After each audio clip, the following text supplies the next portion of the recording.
Hey guys, what's going on? Andos here and welcome back to the channel. Hope you guys are having a good day or night wherever you are in the world. I'm back guys. I've decided to continue to make Warzone content at this point.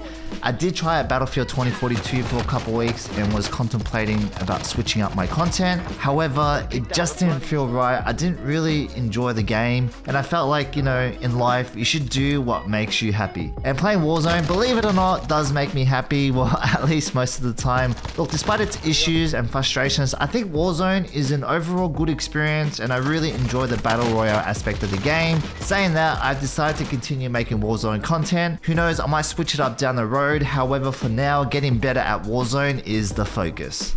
We are nearly at 40,000 subscribers for the channel. I don't say this enough, but I do really appreciate you guys. So yeah, strap in and get ready for some awesome videos. Let's begin. So in today's episode, we are going to focus on gunfights. We're going to have a chat about certain techniques I use to give myself an edge over the competition. We're going to talk about breaking cameras, going to drill down smarter ways to take gunfights, and finally discuss clearing the correct angles during engagements. By the end of the video, hopefully you should be able to utilize these tips and tricks to help you get more kills on Warzone. Let's begin.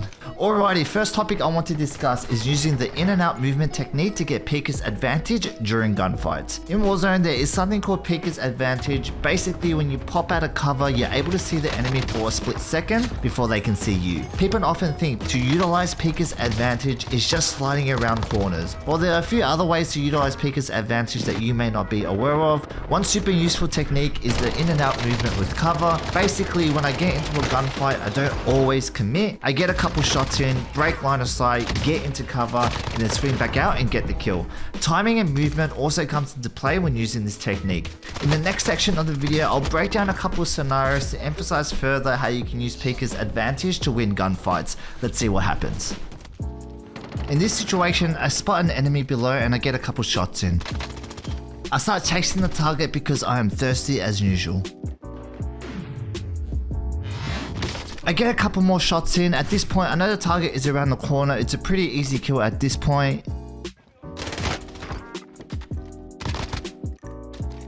Right now, I'm just trying to think a couple steps ahead. I left the enemy alive as bait and I'm thinking his squad is going to push me through this corridor. I only have one armor, so I do need to play this carefully. So I proceed to do a slide cancel to check the angle.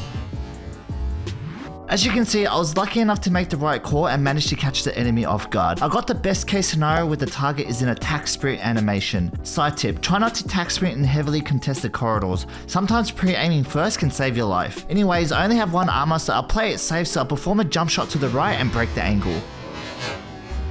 Couple of advantages here.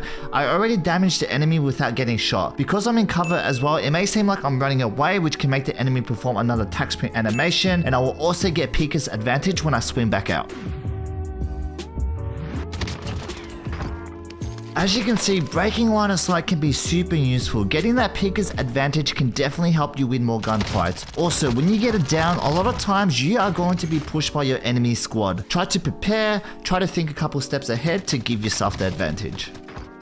Alrighty, let's break down another similar scenario where I utilize that in and out movement. This time I'm going to emphasize timing as well and show you how handy this technique is when fighting multiple enemies. Okay, so I've been chasing this enemy and I know the target is just around the corner. So I proceed to do a slide cancel and engage in the gunfight. Alrighty, let's pause it here. While I'm shooting the target, I know there is a second person appearing. Even while I'm shooting, I'm already thinking about my exit plan. So I start moving backwards towards cover. Number one rule I always emphasize, never have your line of sight exposed to two people at once. At this point, I don't want to jump out straight away though. So I wait for like half a second to throw off the timing so the target stops shooting and catch the enemy in transition. As you can see, the enemy is trying to get away and I managed to get the kill.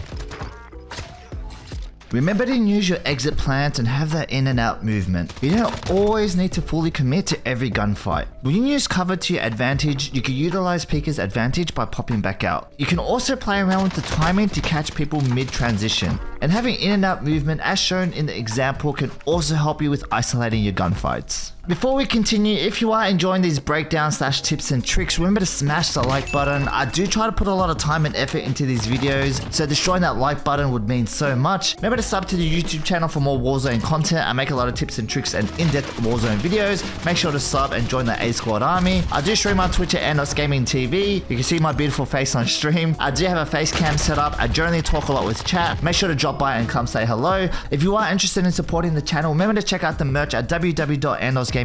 I'll leave a link in the description. Got some cool A Squad, PC Master Race, and Controller Squad t-shirt designs. Make sure to go check out the merch line. With that out of the way, let's continue. In the next section, we are going to discuss smarter ways to approach gunfights. You don't always need to use brute force. Don't get me wrong, sometimes you need to muscle your way in. However, there are always scenarios where you can outsmart your enemy and you can take the path of least resistance, which makes the gunfights a lot easier. When fighting multiple enemies, it's all about split-second decision making. There are multiple variables that you should consider when trying to make the best plays. In the next breakdown, I'll talk about those variables and explain my thought process. I'll talk about using angles, the importance of audio, and making reads to take the path of least resistance as mentioned. Let's get into it.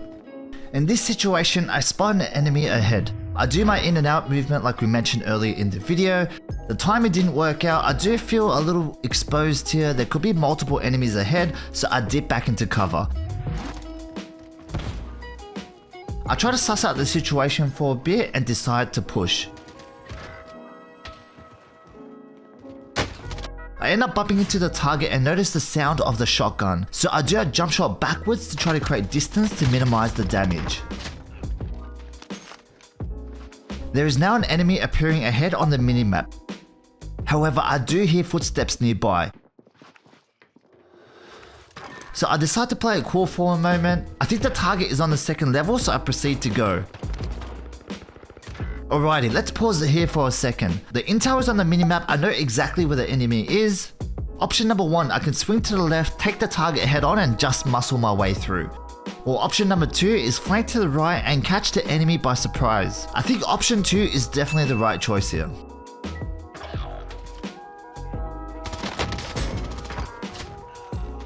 I managed to get the kill without too many issues. Right now, I spot a target on my minimap on the lower level. I quickly make a read that the enemy will come through and aim above to try to take revenge. Option number 1, I can go to the right, wait for the target to come through and take advantage of high ground. Option number 2 is go to the left, flank the enemy, come from behind and catch the target by surprise. Let's see what happens. It's a bit hard to see, but as predicted, the enemy is aiming up top, so flanking around the target gave me a huge advantage and the element of surprise. I managed to get the kill and it all worked out pretty well. You're probably thinking, Andos, you could have taken the other options and you still would have won those gunfights. And yeah, I probably could have. However, notice how I didn't take any damage in those previous 2 gunfights by just making smarter plays. I also want to emphasize that audio saved me there. Being able to hear that the enemy is nearby allowed me to slow down the momentum and think about my next move. The ninja also helped. Remember to pick up dead silence when pushing squads, super useful. In the next topic, we are going to be talking about breaking cameras. This technique is super useful and can really help you win way more gunfights. I'll slow it down and show the effectiveness of breaking cameras. 100% it's something you should be doing when playing Warzone. Let's begin. Okay, right now I hear the enemy to my right, so I get ready for the gunfight. The target appears. I'm pretty open, she's pre-aiming in my direction, so it's not looking good. I want to break the target's camera, so my objective is to jump towards the enemy. Best case scenario, I want my body to be behind the enemy around here.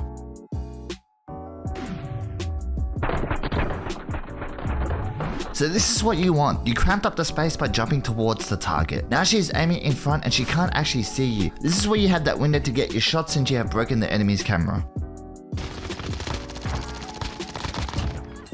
I hope that little breakdown helps you understand how to break people's cameras. I do it all the time and it's a super useful technique when fighting in close quarters. Make sure to utilize this technique in your own gameplay as well. Well, that is it for today's episode. Hope you guys enjoyed the content. Just some last thoughts before we finish up. Remember to practice that in and out movement when in gunfights. You don't always have to commit straight away in engagements. Using that in and out movement can help you get Pika's advantage. Remember to keep that in mind. When pushing squads, try to have a dead silence in your pocket and try to make smart plays using flash flanks. You don't always have to muscle your way through. This is super important, especially when fighting multiple targets. Audio. Footsteps are everything. Remember to listen out. And break those cameras, guys. It's a super fun technique to use.